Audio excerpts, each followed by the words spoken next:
10월 14일 금요일 가정예배를 하나님 앞에 올려드리겠습니다. 다 함께 사도신경으로 우리의 신앙을 고백하겠습니다. 나는 전능하신 아버지 하나님 천지의 창조주를 믿습니다. 나는 그의 유일하신 아들 우리 주 예수 그리스도를 믿습니다.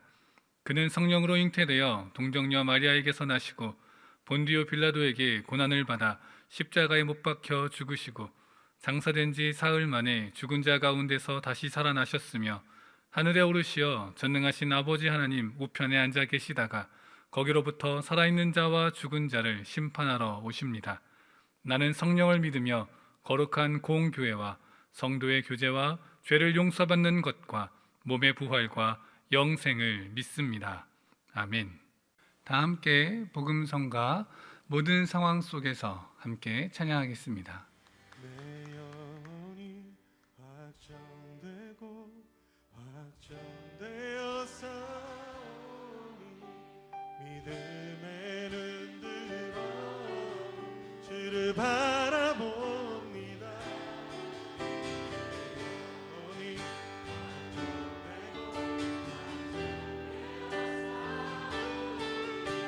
믿음의 눈 들어 주를 바라봅니다.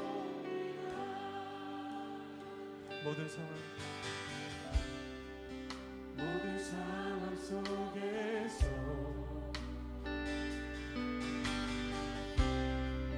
주를 찬양할지라.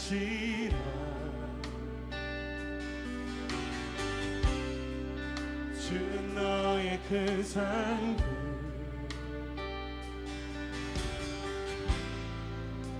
큰 도움이시라.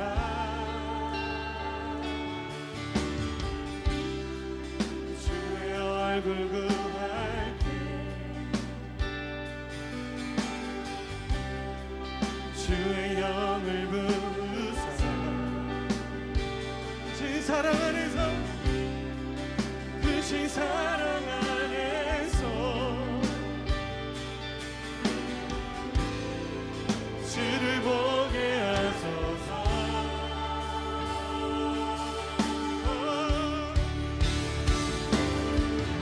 영원히 완전되고 완전되어 싸우니 믿음의 눈 들어. 그렇습니다. 내가 소원이 있습니다. 내 영혼이 확정되고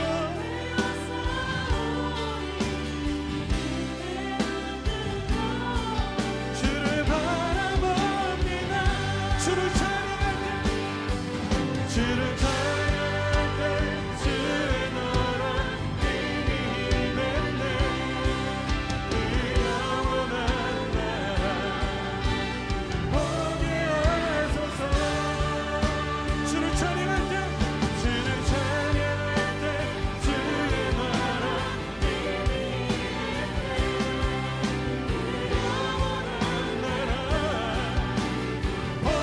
하소서. 보게 하소서. 내 영혼이 안정되고 안정되어 싸우니 주를 바라봅니다. 주를 바라봅니다. 안정되어 싸우니 주를 바라보. 내 영혼이 확정되고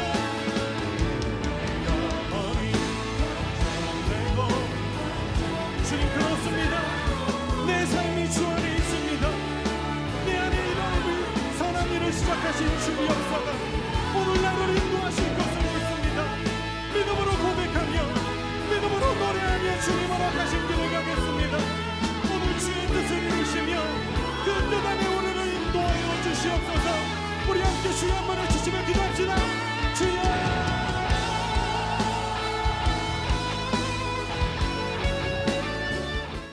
오늘 우리에게 주시는 하나님의 말씀은 사무엘하 15장 25절의 말씀입니다. 왕이 사독에게 이르되 보라 하나님의 궤를 성읍으로 도로 메어 가라. 만일 내가 여호와 앞에서 은혜를 입으면 도로 나를 인도하사 내게 그 궤와 그 계신대를 보이시리라. 사무엘하 15장은 다윗의 피난길을 기록하고 있습니다. 다윗 평생에 가장 힘들고 어려웠을 피난길이 아닐까 싶습니다. 사랑하는 친구의 아버지인 사울에게서 쫓길 때보다도 사랑하는 아들이 반란을 일으켜 피난 가야 하는 그 지금의 피난길이 가장 힘든 여정이 아니었을까 싶습니다. 15장 후반부는 다윗의 피난길 여정에서 예루살렘을 떠나 감람산 정상에 이르는 여정이 기록되어져 있습니다. 이때 다윗은 사독과 아비아달, 레위인을 만나서 하나님의 궤를 예루살렘으로 가져가라 말하는 장면이 기록되어져 있습니다.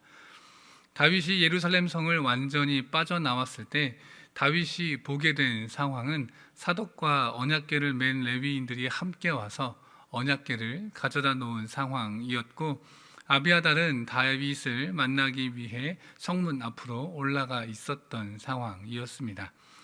이들은 언약궤를 가지고 다윗을 따라가기 위해 미리 준비하고 기다리고 있었던 것입니다.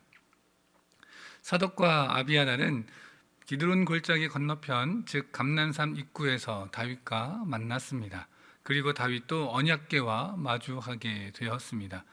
왕으로서 언약궤와 함께 피난길을 가게 된다라고 하는 것은 매우 큰 의미가 있습니다.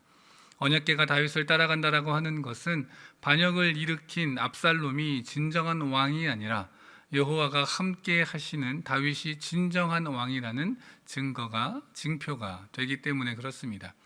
그리고 이것은 백성들의 마음을 다시 다윗에게로 돌리는데 중요한 요소가 되었을 것입니다. 하지만 다윗은 다시 하겠습니다. 하지만 다윗은 언약궤 자체가 자신의 왕권을 보호해 준다라는 생각을 하지 않았습니다. 그래서 다윗은 언약궤를 다시 예루살렘에 있던 원래 자리로 돌려놓으라고 말하였습니다. 그의 마음의 고백이 25절, 26절에 기록되어 있습니다. 왕이 사독에게 이르되 보라, 하나님의 궤를 성읍으로 도로 메어 가라. 만일 내가 여호와 앞에서 은혜를 입으면 도로 나를 인도하사 내게 그 궤와 그 계신대를 보이시리라. 그러나 그가 이와 같이 말씀하시기를 내가 너를 기뻐하지 아니한다 하시면 종이 여기 있사오니 선이 여기시는 대로 내게 행하시옵소서 하리라. 다윗의 이 25절과 26절의 고백은 만일 내가 여호와의 은혜를 입으면 돌아오게 되어 언약궤를 다시 보게 되겠지만 여호와 하나님께서 자신을 기뻐하지 아니하시면 그저 하나님의 뜻대로 이루어지기를 원한다라는 고백입니다. 이 고백을 마친 다윗은 언약궤와 더불어 사독과 아비아달 또한 돌려보내게 됩니다. 그의 이 고백은 우리로 묵상의 자리로 나아가게 합니다. 언약궤를 이용하여 전쟁을 치르려 했던 인물들도 있습니다. 바로 사무엘의 스승이었던 엘리 제사장의 아들들이었습니다. 자신들에게 이익이 오는 쪽으로 언약궤를 이용하려 했던 사람들이었습니다. 그러나 다윗은 그들과 달리 이 언약궤가 다윗의 왕권의 정당성을 과시할 수 있는 상징물이지만 그것을 포기하게 됩니다. 하나님께서 다윗의 왕권을 거두신 것이라면 이 언약궤가 그것을 물을 수 없음을, 이 언약궤가 자신의 왕권을 지켜줄 수 없음을 다윗은 분명히 알았던 것입니다. 다윗에게 있어 중요한 것은 자신에게 이익이 되는 상황들을 챙기는 것이 아니라 자신을 향하신 하나님의 뜻 그 자체가 중요한 것이었습니다. 그가 의지한 것은 언약궤가 아니었습니다. 오직 여호와 하나님만을 의지하였습니다. 하나님의 뜻이라면 어떤 형벌이라도 겸손히 받겠다고 고백한 다윗, 다시금 주 앞에 겸손함을 회복한 모습입니다. 전적으로 하나님을 의지하는 다윗의 모습이 마치 왕이 되기 이전 사울에게서 도망하던 때를 떠올리게 합니다. 철저히 하나님의 뜻과 인도하심에 순종한 다윗, 그의 겸손함이 우리의 가정에도 있기를 원합니다. 선하게 인도하시는 것도 혹 벌 주심도 하나님께서 나와 함께 하심의 증거이니 그저 겸손함으로 하나님의 뜻에 순종하며 인도하심을 따르며 나아갈 수 있는 언약궤와 같은 내 삶의 우상을 의지하지 않고 하나님만을 의지하는 복된 우리의 가정 되기를 간절히 기도합니다.